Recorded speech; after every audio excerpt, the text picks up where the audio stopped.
Hello traders, welcome to Alpha Trade Academy. This is Dhruvajyoti. तो चलिए आज क्या समझेंगे कि support and resistance. Support and resistance होता क्या है। तो जैसे मान लीजिए हमारे पास ये कुछ लाइंस है और प्राइस क्या कर रहा है, नीचे से तोड़ के ऊपर गया है, यहाँ पे रुका। ओके, और इधर से क्या हुआ, फिर से घूम गया,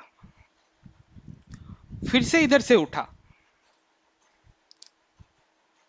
और क्या किया, फिर से घूमा, फिर से इधर से उठ के ऊपर चला गया।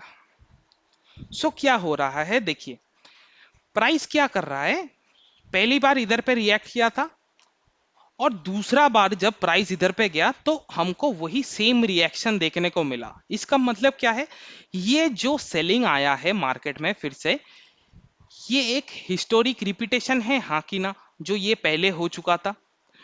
तो सपोर्ट एंड रेजिस्टेंस क्या होता है, support and resistance is a particular level where the price has reacted in past. ठीक है, ये स्टॉक का मेमोरी है, it is memory of the stock, price का।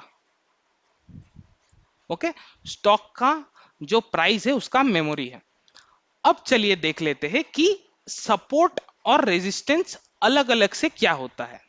जैसे अगर आप लोगों को पता चल रहा है कि जब एक प्राइस उठ रहा है और उसको जहां से रिजेक्शन फेस होता है और घूम जाता है, that point is called what, resistance. Resistance को मैं आर से डिनोट कर रहा हूं, ओके, रेजिस्टेंस पॉइंट। प्राइस इधर से घूम गया, अब क्यों घूमा, इसका मतलब क्या है, किसी ने इधर पे क्या किया है, सेल किया है। ओके, और प्राइस क्या हुआ, देखिए जैसे प्राइस नीचे आया, प्राइस फिर से क्या किया, इस पॉइंट से ऊपर निकल गया। तो ये क्यों हुआ, क्योंकि इधर पे किसी ने बाय किया है। ओके, तो रेजिस्टेंस क्या होता है, resistance is such a level where the rising price faces rejection. Price rise कर रहा है और राइजिंग प्राइस को अगर रिजेक्शन फेस होता है, ओके, जिस लेवल से होता है, जिस लेवल से होता है वो लेवल क्या बन जाता है अपने लिए, रेजिस्टेंस। ओके, और जब प्राइस डाउनवर्ड साइड में है, जब प्राइस क्या कर रहा है, गिर रहा है, और अगर उसको कहीं से रिजेक्शन देखने को मिलता है और वो क्या करता है, घूम जाता है, उस लेवल को हम क्या कहते हैं, सपोर्ट। ओके, उस लेवल को हम क्या कहेंगे, सपोर्ट।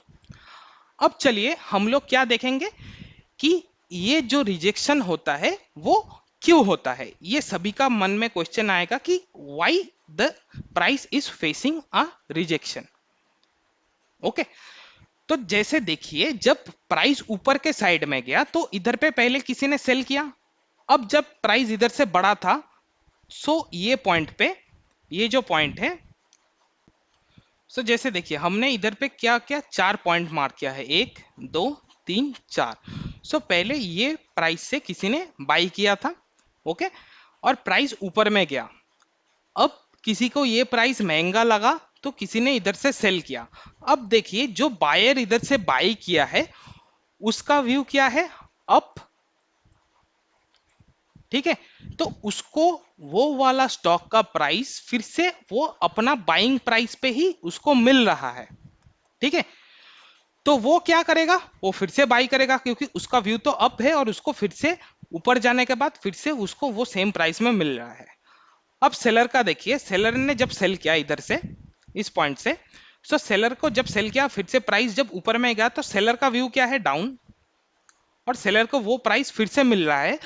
तो अब बायर एंड सेलर क्या करेगा, जब जिस जगह पे उसने एंट्री लिया है अगर वो प्राइस उसको इन फ्यूचर सेम उस जगह पे मिलता है, सो वो अपना पोजीशन ऐड करेगा और उधर में।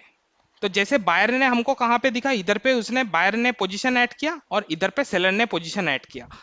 ठीक है, तो इसी वजह से क्या है, जो बायर और सेलर है वो अपना पोजीशन क्या करते हैं, डिफेंड करते हैं। ठीक है, वो अपना पोजीशन डिफेंड करते हैं। इसी डिफेंड के वजह से ही सपोर्ट और रेजिस्टेंस से हमको रिजेक्शंस देखने को मिलता है। ठीक है, आशा करता हूं आप सभी को समझ में आया होगा। अब हम लोग क्या समझेंगे कि कब एक सपोर्ट और रेजिस्टेंस स्ट्रांग होता है या वीक होता है। मैंने सपोर्ट और रेजिस्टेंस को इधर पे एसएनआर से डिनोट किया है। तो चलिए पहला केस क्या देखेंगे, स्ट्रांग कब होता है।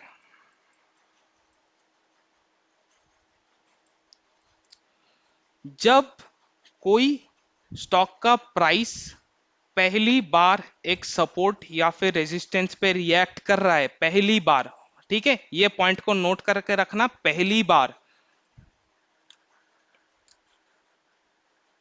तो उधर पे हमको पता चला कि ये एक रेजिस्टेंस है, रिएक्ट करके नीचे आ गया, तब जाके हमको पता चला ये एक रेजिस्टेंस वैलिड है। और जब दूसरी बार उसको टेस्ट करता है, इस टाइम पे ये स्ट्रॉन्गेस्ट होता है, मैक्सिमम चांस कि इधर से फिर से नीचे आ जाएगा। ठीक है, जब first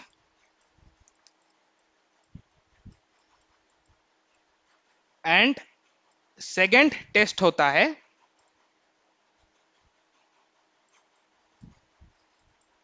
that time any support और रेजिस्टेंस इज स्ट्रॉन्ग। अब चलिए हम देख लेते हैं कि कब एक सपोर्ट और रेजिस्टेंस वीक बन जाता है। अब हम लोग क्या समझेंगे कब एक सपोर्ट और रेजिस्टेंस वीक बन जाता है। तो जैसे देखिए, मान लीजिए ये हमारा क्या है, एक सपोर्ट है, प्राइस ऊपर से गिर के नीचे आया। अब अगर ये सपोर्ट होता होता है तो क्या करेगा, बायर इधर से प्राइस उठा देगा, उठाया। हमारा इधर पे सेकेंड टाइम जब इस लेवल को टेस्ट करेगा, हमारे अनुसार ये सबसे ज्यादा स्ट्रॉन्ग सपोर्ट बनेगा। अब ये स्ट्रेंथ कैसे वीकनेस में कन्वर्ट होता है हम यही देखेंगे। अब देखिए, जैसे प्राइस इधर से घूमा है तो किसी ने यहां से सेल किया है। अब अगर जो बायर नीचे से बाई कर रहा है, अगर ये प्राइस तक नहीं लेके जा पाया और फिर से नीचे आ गया, ठीक है, तब जाके एक सपोर्ट या फिर रेजिस्टेंस वीक बनता है। इस केस में अब जाके ये सपोर्ट हमको वीक लग रहा है। क्यों? क्योंकि देखिए, जो सेलर इधर से सेल किया है वो आराम से इधर पे जाने पर फिर से उसने सेल कर दिया। मतलब उसका पल्ला भारी है, उसका सोच ज्यादा है, उसके पास मान लीजिए उसका सोच ज्यादा नेगेटिव है, या फिर उसके पास पैसा ज्यादा है जिसके वजह से वो ज्यादा करके सेल कर पा रहा है। ठीक है, सो जब ये चीज जो बोला जाता है ना आप सभी को, मल्टीपल टाइम टेस्टेड, बस मल्टीपल टाइम टेस्टेड होने से नहीं चलता है, मल्टीपल टाइम टेस्टेड होने से बस नहीं चलेगा, हमको देखना पड़ेगा कि मल्टीपल टाइम वो कैसे टेस्ट हो रहा है। ओके, तो सिर्फ multiple time tested SNR is never weak. Okay, it is a wrong, it is a myth. आप लोगों को अभी मैं जाके चार्ट में दिखाता हूं ये चीज प्रॉपरली कैसे वर्क करता है। जैसे देखिए, ये कैडिला हेल्थ केयर का 15 मिनट्स का चार्ट है। ठीक है, अब यहां पे देखिए प्राइस ऊपर जाता है, इधर से प्राइस इधर से ऊपर जाता है,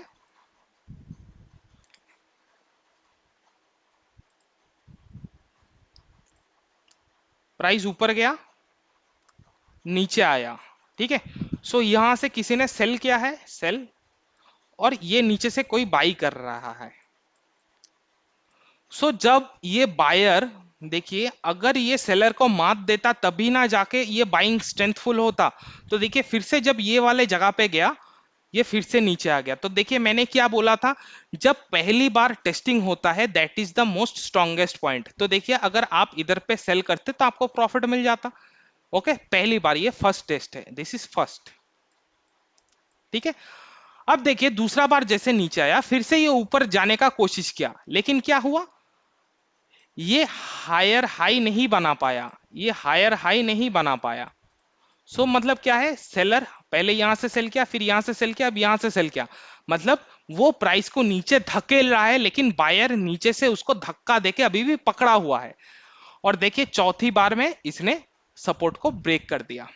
ठीक है, तो समझ में आया मैं क्यों बोलता हूं सिर्फ मल्टीपल टाइम्स टेस्टेड होने से नहीं चलेगा, ठीक है, इसको एक हायर हाई या फिर लोअर लो का एक हायर हाई नहीं बनाने का या फिर लोअर लो नहीं बनाने का एक सीरीज चलाना पड़ेगा, तब जाके ये वीक होता है। अब जैसे देखिए ये अभी एक बहुत इंटरेस्टिंग जगह पे है। सो जैसे देखिए प्राइस क्या हुआ, नीचे आया, फिर से ऊपर गया, फिर से नीचे आया, फिर से ऊपर गया। सो अब बहुत सारे लोग क्या बोलेंगे कि ये तो मल्टीपल टाइम्स टेस्टेड हो चुका है, सो ये एक वीकनेस दिखा रहा है। लेकिन अभी भी नहीं, जो सेलर सेल कर रहा है वो लोअर लो बना पा रहा है, he is able to make lower low. So अभी तक ये रेजिस्टेंस स्ट्रांग है। कब जाके ये रेजिस्टेंस वीक हो जाएगा, जैसे मान लीजिए इधर से अगर सेलिंग आया और ये लो को अगर क्रॉस नहीं कर पाया, सो तब जाके इसमें स्ट्रेंथ दिखेगा, तब जाके इसमें स्ट्रेंथ दिखेगा। अगर ऐसा करके चलता गया तब जाके ये क्रॉस करने का रेजिस्टेंस को एक चांस रहता है। सो आशा करता हूं कि आप सभी को एसएनआर समझ में आया है, सपोर्ट और रेजिस्टेंस होता क्या है। सो अगर आपको वीडियो अच्छा लगा है तो प्लीज चैनल को सब्सक्राइब कर दीजिए और बेल आइकन को जरूर दबा दीजिए ताकि आपको आगे आने वाले कोई भी वीडियो मिस ना हो जाए। और हाँ, हमारे इस वीडियो के डिस्क्रिप्शन में हमारा टेलीग्राम चैनल का लिंक दिया हुआ है, तो जरूर जाइए और उधर पे टेलीग्राम चैनल को ज्वाइन कर लीजिए। Okay, thank you traders, will again come back on the next video.